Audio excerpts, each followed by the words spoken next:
দুর্গাপূজায় সারা দেশের মণ্ডপে ২৪ সেপ্টেম্বর থেকে আইনশৃঙ্খলা বাহিনী মোতায়েন করা হবে বলে জানিয়েছেন স্বরাষ্ট্র উপদেষ্টা লেফটেন্যান্ট জেনারেল অবসরপ্রাপ্ত মোহাম্মদ জাহাঙ্গীর আলম চৌধুরী।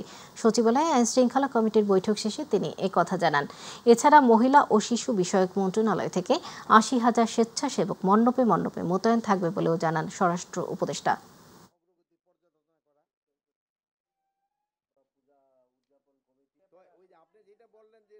প্রতিমা যে সময় বানানো শুরু করেন সেই সময় না আপনারা বুঝতে পারেন না কিসের জন্য এটা বানাচ্ছেন।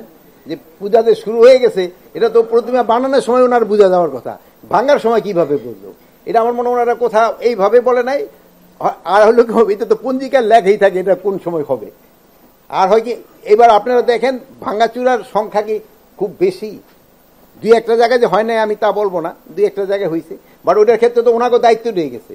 ওনারা অনেক সময় সাংবাদিক সম্মেলন এসে বলে, বাট এই সম্মেলনে কিন্তু ওনারা নিজেরা রাজি হয়ে গেছে যে এখানে।